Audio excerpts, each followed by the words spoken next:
morning. Let's start the daily discussion. The first topic is first advance estimate of India's GDP. According to the first advance estimate released by the Government of India, India's gross domestic product will grow by 7.3% in the current financial year 23-24, slightly faster than the 27.2% growth recorded in the previous year 2020-23. So from 7.2 to 7.3, this is the projection. So GDP is the monetary value of all final goods and services produced within the geographical boundary of a country within a particular financial year. Okay. So GDP, what is the meaning of GDP? GDP in economy implies the monetary value of all final goods and services produced in the geographical territory of the country in a financial year. So what it is? The monetary value of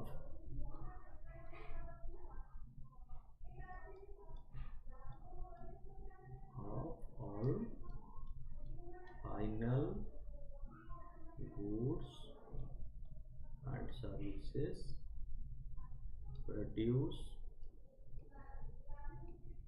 within the geographical boundary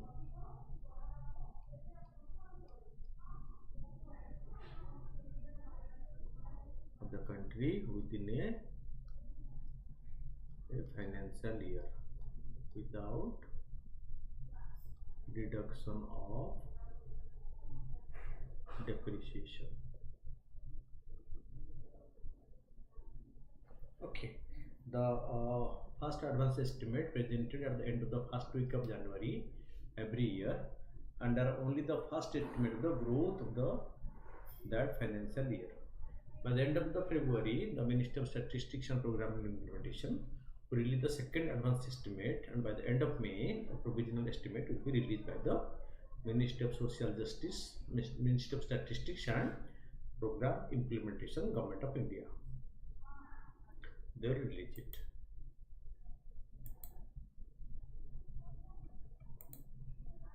The GDP estimate continue to be revised as more and more better data become available, and in the coming 3 years, the Ministry of Statistics and Program Implementation release the first, second, third revised estimate of this year's GDP before setting the actual, the final number. Okay, what are the first advance estimate and their significance? The FAE stands for first advanced estimate, are based on the performance of the economy of the first 7 odd months, and the data are extrapolated to arrive at an annual picture. This means that the estimate available for the previous years 2020-23 are extrapolated using the relevant indicators reflecting the performance of the sectors. The crucial significance of the first advance estimate is that they are the last GDP data released before the Union budget for the coming financial year, which is presented on February 1st, because as per the new changing GDP, that budget presentation program, the budget is presented on the 1st of February every year. Earlier it was last day of February, but since the last few years the budget is presented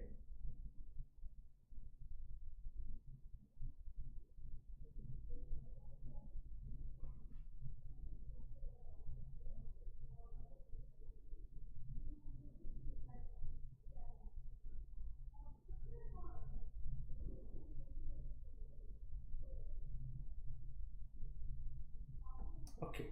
So the crucial significance of the first advance estimate is that they are the last GDP data released before the Union budget for the coming financial year, which is presented in February 1st, is finalized. As such, the first advance estimate constitutes the base for the budget numbers. However, since Lok Sabha election will be held in April-May, a full-fledged budget will not be presented this year, but the year in which the Lok Sabha election is pending, normally government never bring the final budget, but it present a interim budget or a vote on account to manage the expenditures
Okay, come back.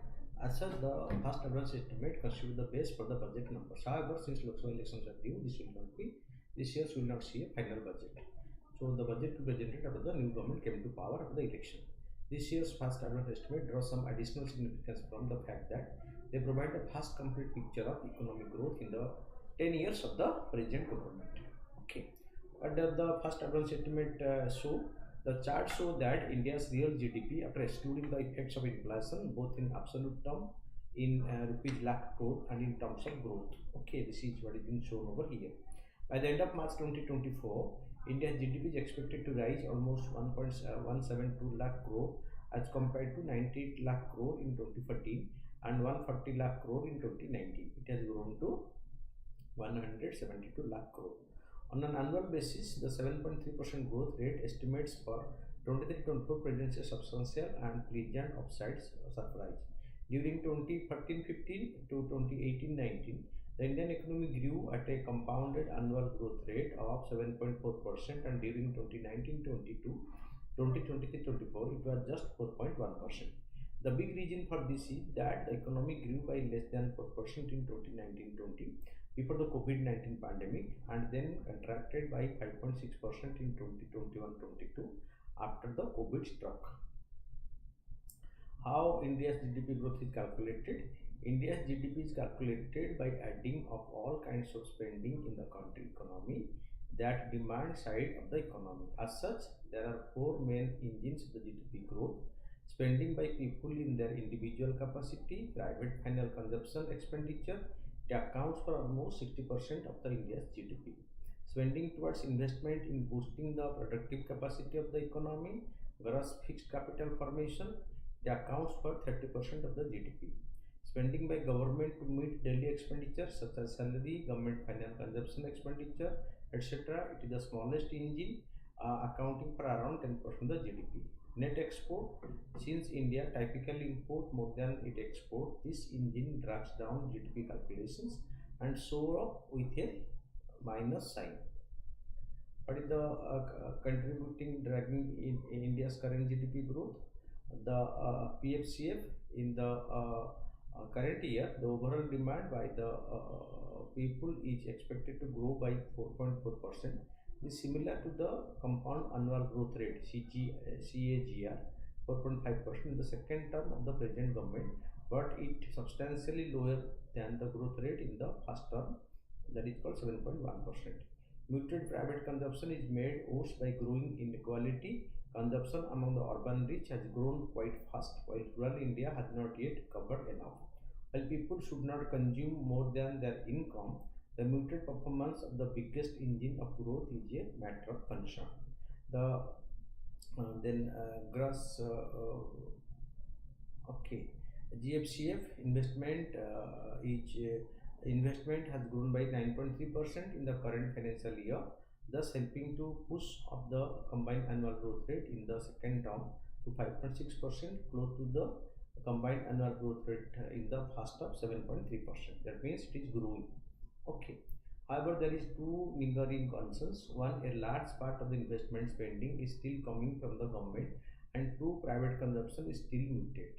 Okay, the gross financial things as the growth in private demand has been in the current year at 3.9%, government spending has grown even slower. So government spending boosts the GDP because that creates economic avenues to earn, and when people earn, they spend, and if the people will not earn, their spending will be less, and the spending will be less, that means demand will be less, and once demand will be less, so production will also be affected by that. Okay.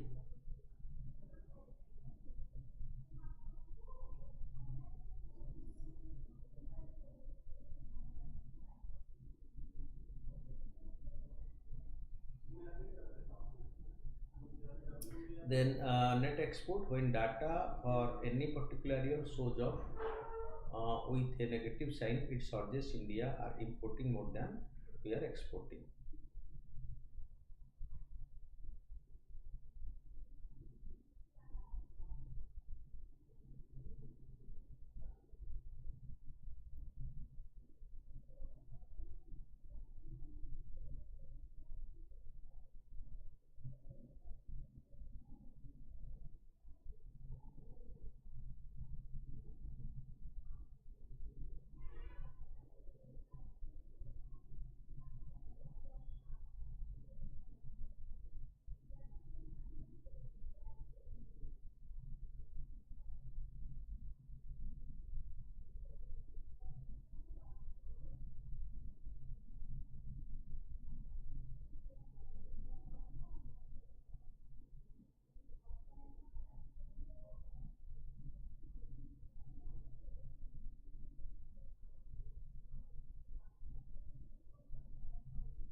So with global growth remain weak, the external sector remain a major drag on India's growth.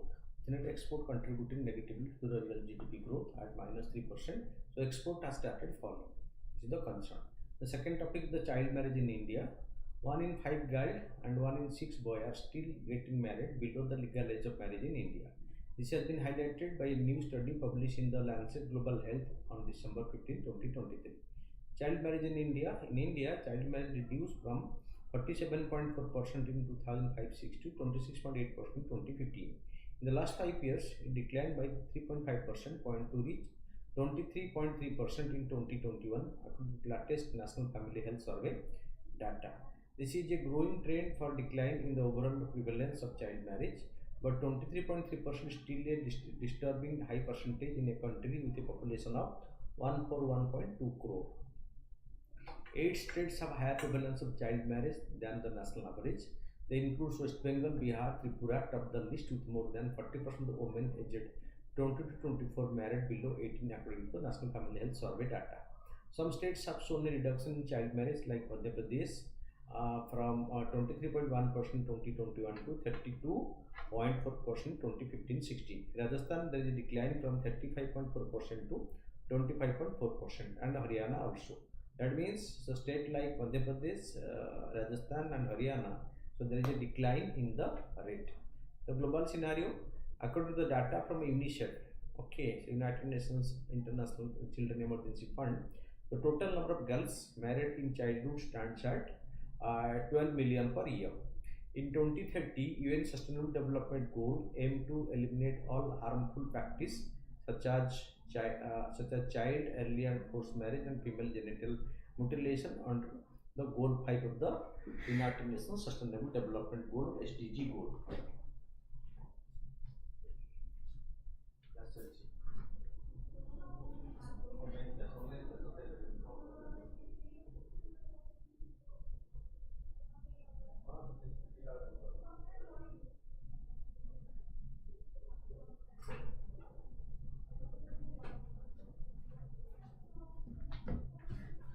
So, global scenario, according to the data from UNICEF, the global number of girls married in childhood stand at 12 million per year.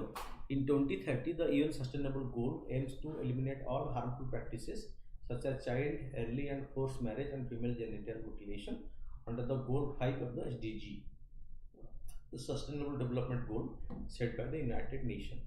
While it is encouraging that in the past decade, great progress has been made in South Asia, where a girl risk of marrying before she is 18 have dropped by more than a third, from nearly 50% to below 30%. It is not enough. Okay, and progress has been uneven in different states. The progress is different, so it is not uniform in all the states. Okay, so it gives a disturbing picture, and different states have different rates. So impact of child marriage. When child marriage is considered a human rights violation and recognized form of sexual and gender-based violence, the adverse impact of child marriage is manifested across maternal and child health. Recently, 10 infants died at Murshidabad Medical College and Hospital in a span of 24 hours. The hospital authority said the majority of the children were born with extremely low birth weight. Murshidabad alone, of the economically poorer district of the state, has one of the highest number of child marriage in West Bengal. And due to the child marriage, so the baby born to those women married before those girls, so who married and became mother below the age, before they achieved that age, so that led to the severe health issue for the newborn babies born to those women, so who get married before the age of their marriageable age of 18, as it was earlier. Okay.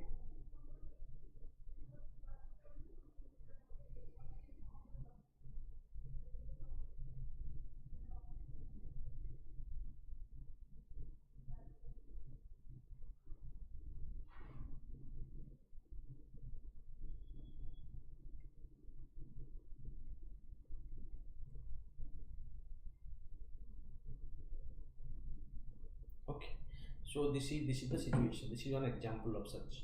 The National Family Health Survey 5 point out that 55.4% of women aged 20 to 24 years are married before the age of 18 years in the district of Murshidabad in West Bengal. The district saw a rise of National Family Health Survey 4 numbers, which stood at 53.5%. So from 53 point, it is the, so right now it is increasing there in West Bengal. There are several laws, including the Prohibition of Child Marriage Act 2006 and the Protection of Children from Sexual Offence Act 2012, which aims at protecting children from violation of human rights and other rights. The Prohibition of Child Marriage Bill 2021 seek to increase the marriageable age of women from existing 18 to 21 years. So government has made a resolution to increase the marriageable age of girls from 18 to 21, but it has not been implemented. But government on implementation, it will have better impact. Okay, that is the situation there. Then why the minimum age of marriage for females should be increased?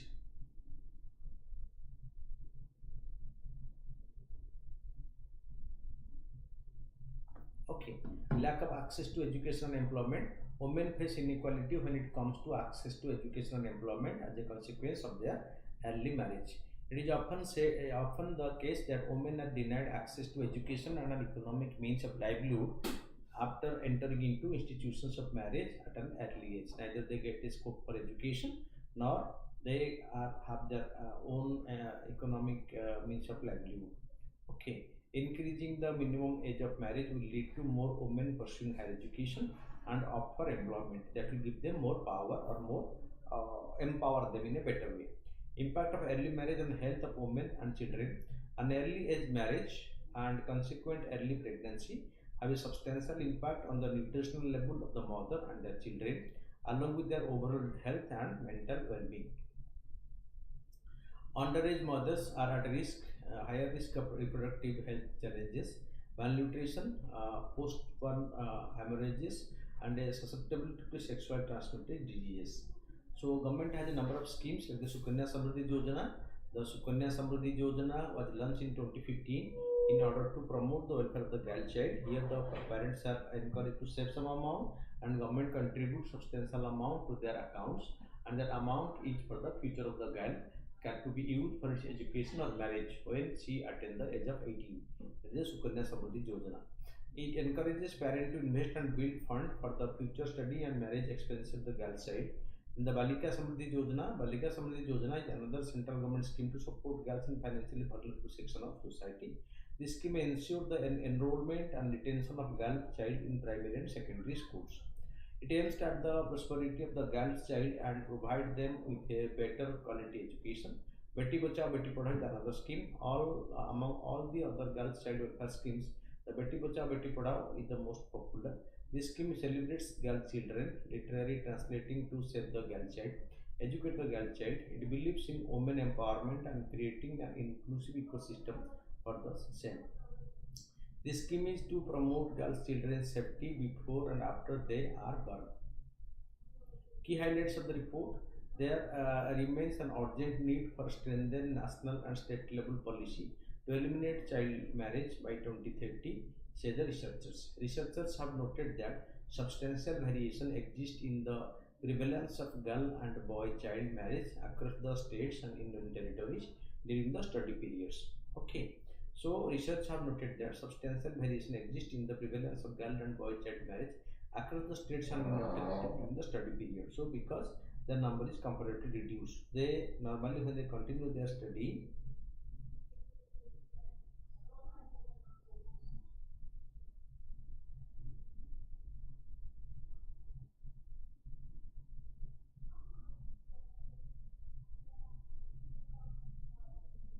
okay. So research have noted that substantial variation exists in the prevalence of girl and boy child marriage across the states and union territory during the study period.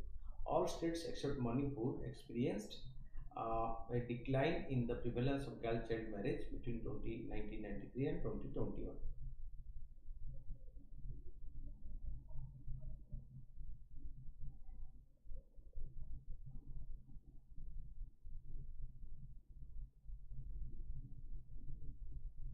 Okay, So according to research in 2021, the head count of child marriage in Gap was 13 lakhs.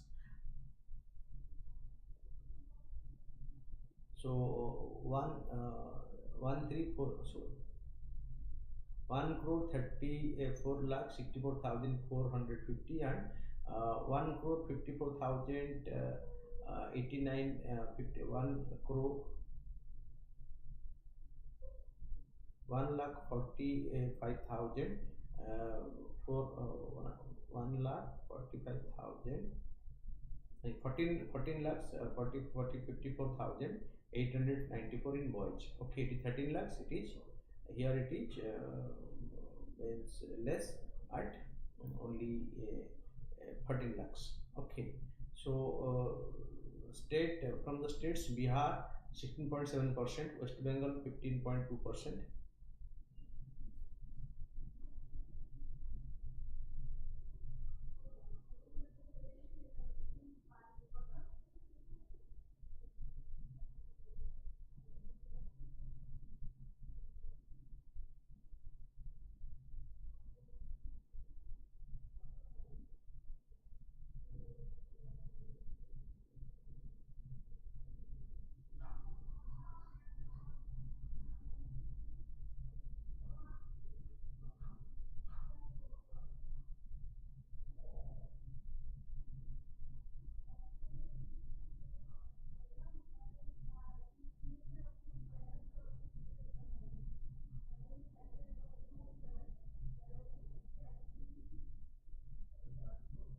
Okay, so four states: Bihar at 16.7%, West Bengal 15.2%, Uttar Pradesh 12.5%, Maharashtra 8.2%, accounted for more than half the total burden of child marriages in the among the girls. That means these are the four states having higher rate of child marriage in the country. For boys, Gujarat 29%, Bihar 16.5%, West Bengal 12.9%, Uttar Pradesh 8.2% accounted for more than 60% of the burden. Means among the boys married below their marriageable age. Jharkhand had the largest percentage increase in head count, 53.1% between 1993 to 2021. Most states and union territories saw a decrease in head count of child marriage in girls between 1993 and 2021. Uttar Pradesh had the most substantial absolute decrease, which accounted for an estimated one-third of the all India decrease in head count of child marriage in girls observed between 1993 and 2021. West Bengal saw the largest absolute increase in over 5 lakhs more girls married as children. 5 lakhs more in West Bengal. That means in West Bengal, this trend is growing to get the girls marriage before even they are within the marriageable age. This is not a good sign. This is a very bad trend that is being developing in West Bengal.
Okay, so then the Eagerness Wildlife Sanctuary researcher at the Indian Institute of Science in Bengaluru have found that many bird species have started shifting to higher elevations due to rising temperature in the Eagle Nest Wildlife Sanctuary.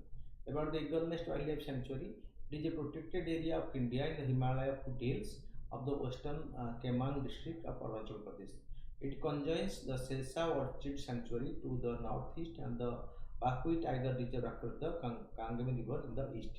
It is situated in the biodiversity hotspots of the eastern Himalaya and home to over 500 bird species. Altitude range are extreme from 500 meters to 3250 meters.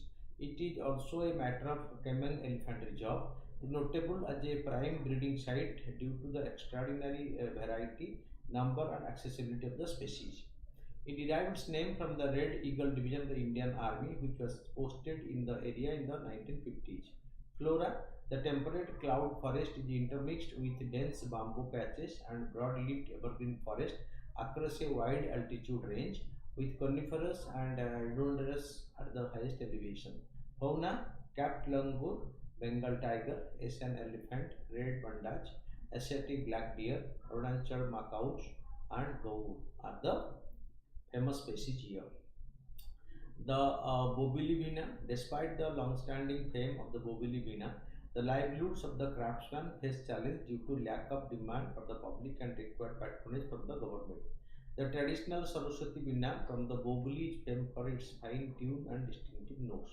It is a large plugged string instrument used in Karnataka music. The making of the Veena began in the 17th century during the reign of the Panda Raidu, the king of Boboli Samartham, who was a great patron of the music.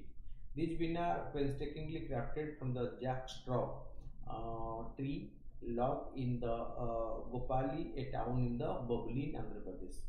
It takes almost a full month for a long of mute wood to be crafted into a fine musical instrument. Jackwood is preferred as it is light and the unique grain of the wood renders the quality of the swara or the tone.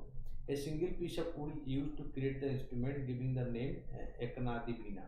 These Veena are also remarkable for the exquisite designs etched on the body, making each piece exclusive. With their origin dating back to the 17th century, these Veenas are played in the distinctive styles, which also led to the coinage of the Bobili Veena Sampradaya. It earned a geographical indication tag in 2012 for its unique design in the high quality craftsmanship. But the demand has been falling for this particular veena, and the craftsmen who are engaged in this making have been facing the challenges.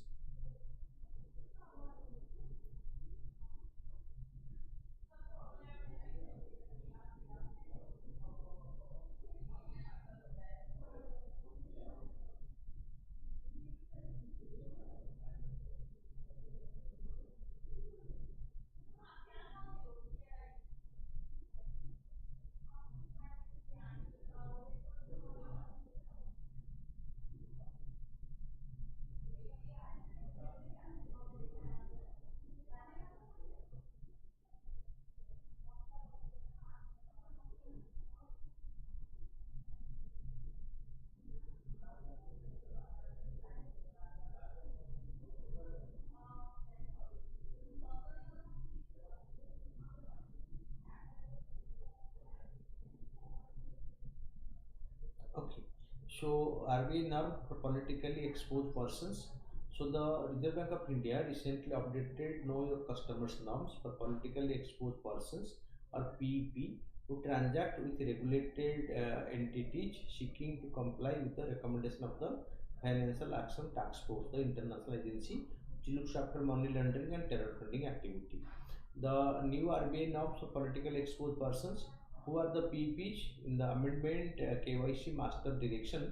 The central bank, like that of the country RBI, define PEP as individual who are or have been entrusted with prominent political function by a foreign country, including the heads of the state government, senior politicians, senior government or judicial or military officers, senior executives of state-owned corporations, and important political party officials. The RE, okay, so RE stands for regulated entities, have the option of establishing a relationship with the politically exposed persons whether as customers or beneficial owners. The RE have to perform regular customers due diligence and also follow additional conditions prescribed by the RBI to transact with the PEPs. Some additional conditions include establishing an appropriate risk management system to determine whether the customer or the beneficial owner is a politically exposed person. RE have to take reasonable measures to establish the source of fund, wealth, etc. They also need to get approval from senior management to open an account for the PEP. They must get the permission from their seniors level, senior manager to open.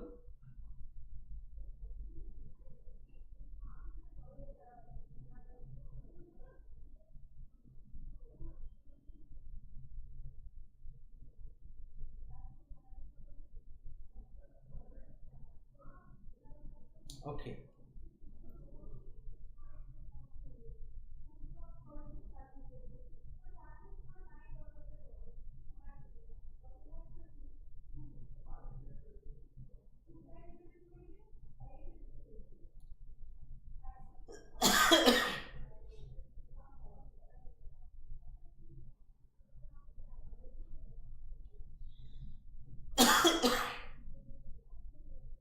Okay, so they have also need to get approval from the senior management to open an account for the PPG.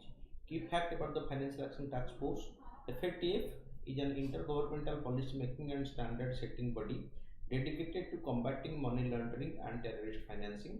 It was established in 1989 during the G7 meeting summit at Paris to develop policy among the money laundering countries. In 2001, its mandate expanded to include terrorism financing also. Its headquarters is located at Paris in France.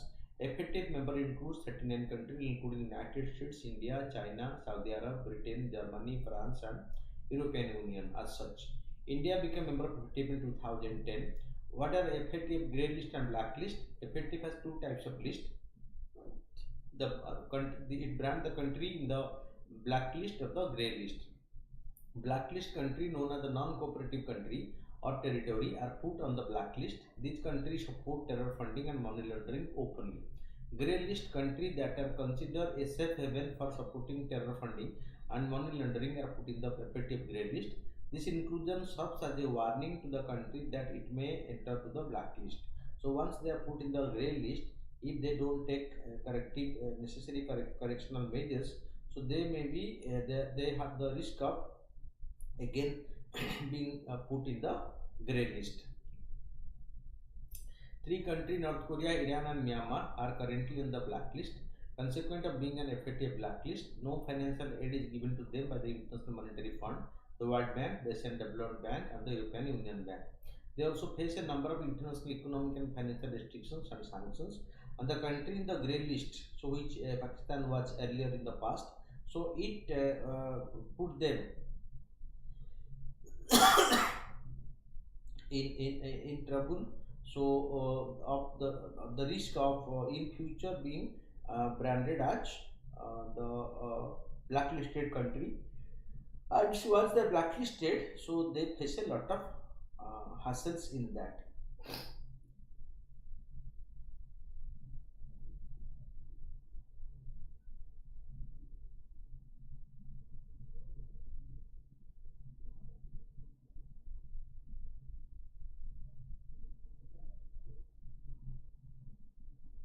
Okay. Then Project Veer Gatha, the third edition of the Project Veer Gatha, as part of the Republic Day celebration, has witnessed an overwhelming pan-India response. It is a joint initiative of the Ministry of Defence and Ministry of Education. It was instituted under the Gallantry Awards portal in 2021. So we aim with an aim to disseminate the detail of the acts of bravery of the Gallantry awardee and the life story of these brave hearts among the students, so as to raise the spirit of patriotism and still among them values of civic consciousness. Project Veer Gatha defended this noble aim by providing a platform to the school students to do creative projects activities based on Gallantry Award winners. As part of this, the students framed different projects through various media like art, poem, essay, and multimedia. On these gallantry award winners and best projects were awarded at national level by the Ministry of Defence and Ministry of Education. Key facts about the gallantry awards. Gallantry awards have been instituted by the Government of India to honor the acts of bravery and sacrifice of the officers, personnel of the armed forces, or the lawfully constituted forces and civilians. This is the gallantry awards.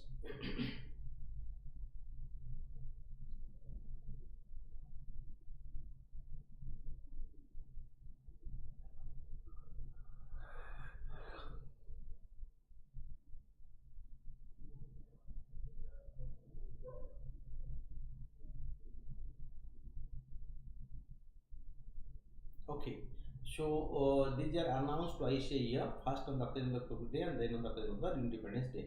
Post Independence, three gallantry awards, namely the Paramveer Chakra, the Mahavir Chakra, and the Veer Chakra, are instituted by the Government of India on 26 January 1950. Thereafter, other three gallantry awards, the Ashoka Chakra Class 1, Ashoka Chakra Class 2, and Ashoka Chakra Class 3, are instituted by the Government of India in 4th January 1952. These awards were renamed as the Ashoka Chakra, the Kirti Chakra, and the Shaurya Chakra, respectively, in January 1967.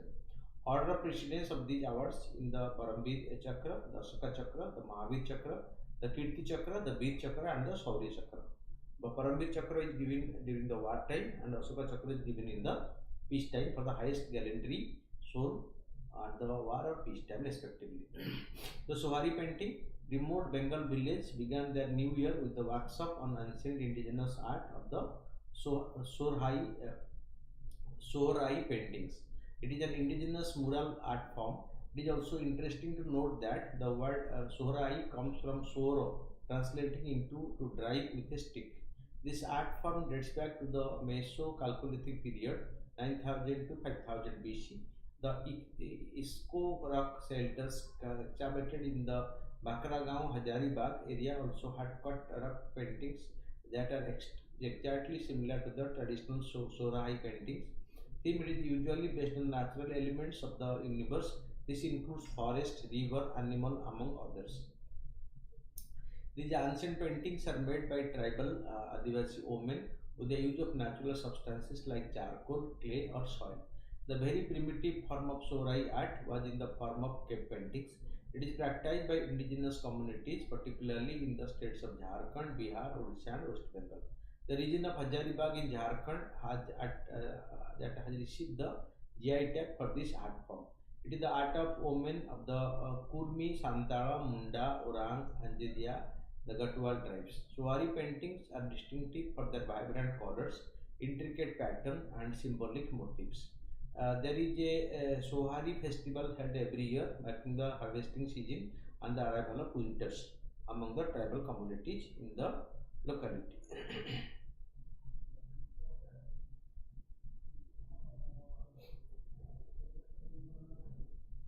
Then come to the question answer.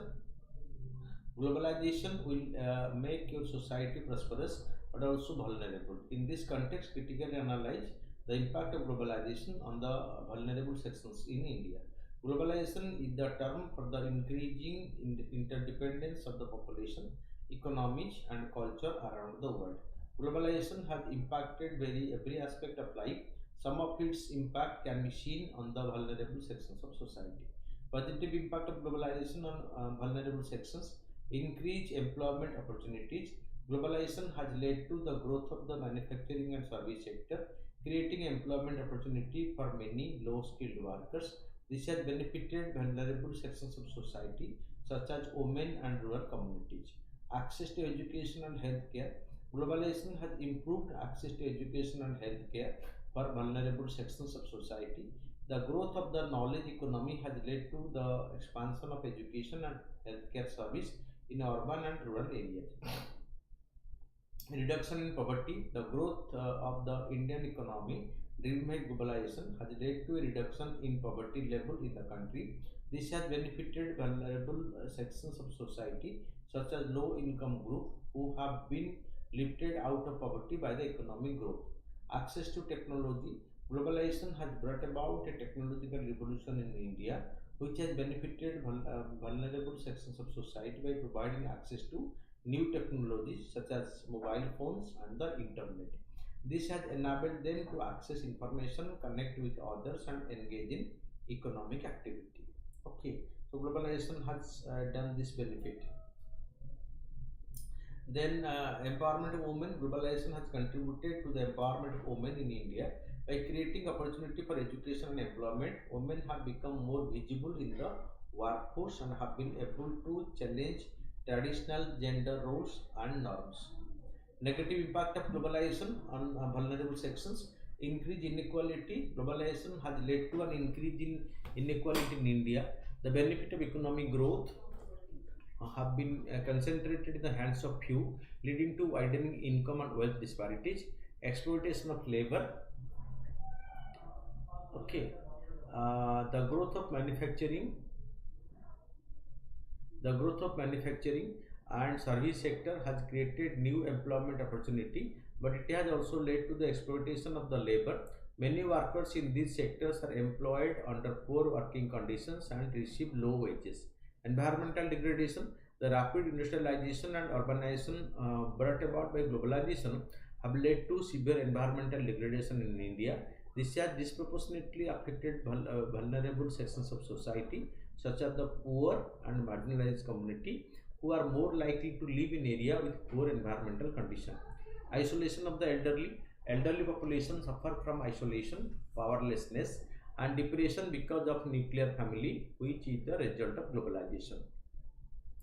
Measures to navigate the challenges posed by globalization. Inclusive policies. Formulate policies that prioritize the interest of vulnerable sections, ensuring that they are not left behind in the globalization process. Skill development. Establish skill enhancement program targeted at vulnerable set group, aligning their capability with the demand for evolving job markets. Labor rights. Strengthen labor law and enforcement mechanism to safeguard the rights and dignity of vulnerable workers, particularly in industry with global supply chain. Social safety nets. So what has to be done? Expand and strengthen social protection program to provide a safety net for vulnerable populations during economic transitions and uncertainties. Sustainable development. Promote sustainable economic practices that consider the social and environmental impact on vulnerable population. Health and education. Enhance access to quality health care and education for the vulnerable section. So these are the additional suggestions or the additional requirement that need to be done to make this system function better. Health and education. Enhance access to quality health care and education for vulnerable section, ensuring they can fully participate in the opportunity created by the globalization. In conclusion, thus, while globalization might have brought several benefits to India, it has also had negative impact on vulnerable sections of society. It is important to address these negative impact through policies and measures that promote inclusive and sustainable development. Then consider the following countries: India, Maldives, Bangladesh, Sri Lanka. How many of these above mentioned countries are part of the Colombo Security Plan? Colombo Security Plan was launched as a trilateral security mechanism. Okay, a trilateral security group. So it was launched in 2011, and India, Maldives, and Sri Lanka were the members. Bangladesh was not a member. So only three: India, Maldives, and Sri Lanka. And subsequently that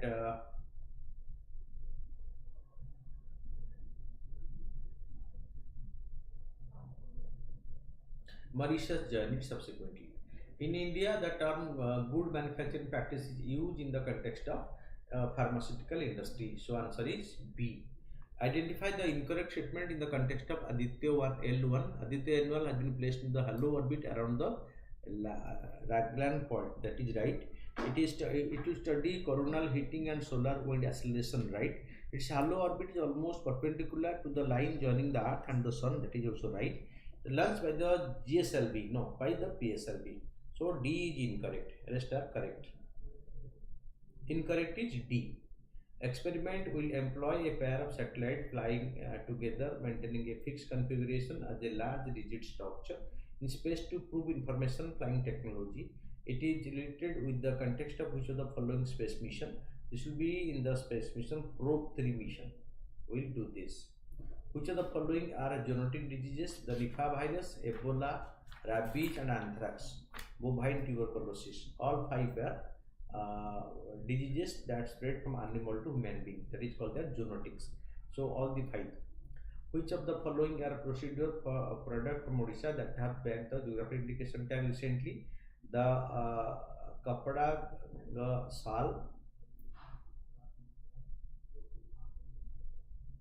Kapadaganda Sal, the Langia Saura painting, the Babli Bina, and the Kajuri Guda. So Babli Bina is not of Odisha origin. Okay. So other 3 have got the GI tag, not the Babli Bina. So with reference to the Janaushadhi Kendraj, consider the following statement. Janaushadhi Kendraj sell generic drugs that are priced lower than the popular brands. That is correct. Then the Pharmaceutical and Medical Device Bureau of India is the implementing agency of the Pradhan Mantri Bharatiya Janaushadhi Parijojana. This is also correct. So incorrect is none. Answer is D. Consider the following statement with reference to the voice cloning. Voice cloning involves the creation of synthetic voices that mimic a target voice through speech synthesis. Online sharing of voice data makes one more vulnerable on online fraud. So here both 1 and 2 are correct. Consider the following statement about the Eagle Nest Wildlife Sanctuary. It is a protected area of India in the Himalayan foothills of West Kamang district in Andhra Pradesh. That is right. Then it derives its name from the Red Eagle division of the Indian Army, which was posted in the area in 1950. Here both 1 and 2 are correct. Then consider the following statement regarding the Sorai paintings. It is an indigenous mural art form which dates back to the Meso-Calculative period of 9500 BC. Right? It is practiced by the indigenous community, particularly in the state of Jharkhand, Bihar, Odisha, and West Bengal. Here both 1 and 2 are correct. Keep watching regularly to update yourself about the development on a daily basis. Thank you.